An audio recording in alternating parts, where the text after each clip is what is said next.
ऋग्वेद के 10वें मंडल में जब आप पढ़ेंगे पुरुषाः सुक्ता के अंदर, तो आपको पढ़ने के लिए मिलेगा। परमेश्वर को पहचाने कैसे कि वो मेरे लिए मर रहा है, उसके बारे में लिखा है कि अश्वमेघ यज्ञ का घोड़ा जिस तरह से अलग किया जाता है, वैसा ही वो पुरुष भी जब बलि किया जाएगा अलग किया जाएगा, और उसके सिर पे कांटों का गुच्छा सिर्फ इसलिए रखा जाएगा ताकि आप पहचान पाएं ये है वो मुक्तिदाता जो मेरे लिए मरता है। ये बात मैं परमेश्वर की कर रहा हूं, ईसाइयों की कर नहीं रहा। ईसाई की सुन के अगर समझ के सुनेंगे, आपकी समझ के बिल्कुल बाहर बातचीत है। एक ईसाई बोलता है, हिंदू सुनता है, कुछ समझ में नहीं आता। लेकिन जब एक पापी बोलता है मैंने उद्धार पाया, आप भी पा सकते हैं और परमेश्वर की जरूरत आपको भी है, तो समझ में आने लगता। तो इसलिए हिंदू मुस्लिम सिख ईसाई की चादर तो पहले उतार के फेंक दे। परमेश्वर चाहिए तो हिंदू को मिलेगा नहीं, किधर भी लिखवा लो।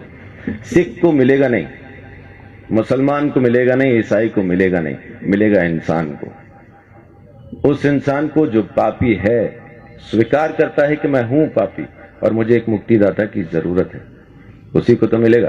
पहलवान को डॉक्टर की क्या जरूरत है? जरूरत तो मरीज को है। तो धर्मी को परमेश्वर नहीं चाहिए, परमेश्वर तो पापियों को चाहिए, और पापियों को बचाने ही वो जमीन पे आया है, यही उसकी मोहब्बत है। तो मैं अपनी बात को यहां खत्म करता हूं कि परमेश्वर प्रेम है। बाइबल के अंदर लिखा है, पहला यूहन्ना की पत्री में 4 अध्याय में लिखा है कि परमेश्वर प्रेम है। उसके प्रेम को समझेंगे तो आप अपने पापों से मुक्ति पा सकेंगे। दोबारा जन्म होना नहीं है आपका। माफ कीजिए, एक चीज ये छोटी सी क्लियर करके मैं अपनी बात को खत्म करूंगा, क्योंकि अपन को शैतान ने एक वहम में डाला हुआ है कि इस जन्म में नहीं तो अगले में मुक्ति हो जाएगी, इसलिए अपन आराम से बैठे। कहने वाले ने कहा था काल करे सो आज कर, आज करे सो अब, पल में प्रलय होगी, बहुरी करेगा कब। लेकिन शैतान ने बोला आज करे सो काल कर, काल करे सो परसों। इतनी जल्दी क्या पड़ी है जब जीना है बरसों। बच्चे, आपका नाम क्या है? ध्रुव। आपके बच्चे कहां हैं? अजीब सवाल है। उम्र क्या है आपकी? 9 साल के बच्चे से मैं पूछ रहा हूं कि आपके बच्चे कहां हैं? आम के पेड़ पे जो मई जून में आम लगने हैं, इस वक्त कहां है? बहुत बहुत शुक्रिया। गुरुजी कहते हैं आम में, उसी पेड़ में वो आम है जो मई जून में दिखाई देंगे। तो ध्रुव के बच्चे कहां हैं? ध्रुव में। जब उसका मौसम आएगा बच्चे नजर आएंगे। तो जब ध्रुव नहीं था तब उसके बच्चे कहां थे? पापा में। और जब पापा नहीं थे तब ध्रुव के बच्चे कहां थे? दादा में। जब दादा नहीं थे तो कहां थे? तो उनके पिता में, उनके पिता में, उनके पिता में। ऐसा अपन किताब को फोल्ड करते जाएं तो उस आदम में पहुंच जाते हैं जिसको परमेश्वर ने बनाया, और उसमें बीज डाल के कहा अब तुम पैदा करो। हर जानवर को, हर प्राणी को, हर चीज को परमेश्वर ने बीज के साथ बनाया और आज्ञा दी अब तुम पैदा करो। तो जब परमेश्वर ने आदम को बनाया, हम आदम में थे। जब परमेश्वर ने आदम को यह आज्ञा दी ये फल ना खाना, तब हम आदम में थे। जब आदम ने आज्ञा तोड़ी तब हम आदम में थे। जब आदम परमेश्वर से अलग हुआ तब हम आदम में थे। इसी तरह से हम परमेश्वर से अलग हो गए। हमने किया कुछ नहीं, खाया पिया कुछ नहीं, गिलास तोड़ा 12 आना किया आदम ने, अलग हम हो गए।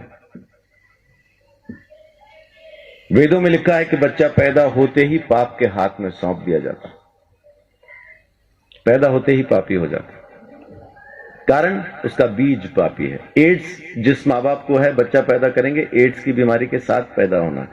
इस वजह से हम पैदा ही पापी होते हैं, इसलिए हमें मुक्ति की जरूरत है। और अगर मुक्ति हम खुद ले सकते होते तो मुक्ति दाता शब्द कभी आता नहीं।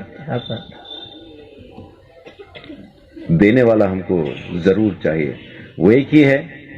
परमेश्वर ने हमारे लिए मुक्ति का रास्ता खोला, स्वयं हमारे लिए बलिदान दिया ताकि हम हमारे गुनाह से आजाद हो जाएं। ये उसकी मोहब्बत नहीं तो और क्या है। तो उसकी मोहब्बत से आप अभी इसी वक्त मुक्ति पा सकते हैं। आपको जन्मों का इंतजार करना नहीं, क्योंकि यही एक जन्म है, दोबारा होगा नहीं। आज के बाद दोबारा हम कभी पैदा नहीं होंगे। ये पहला और आखिरी जन्म है। मुक्ति मिलेगी तो अब, नहीं मिलेगी तो कभी नहीं। तो परमेश्वर प्रेम है, उसके प्रेम को समझें, उसके दिए हुए उद्धार को समझें। यीशु मसीह ने मेरे लिए मेरे सारे दंड को सह लिया और मेरे गुनाहों से मुझे आजाद किया। ये काम उसने आपके लिए भी किया है, बस आपको स्वीकार करना है। परमेश्वर आप सबको बहुत आशीष दे। बड़ी बात।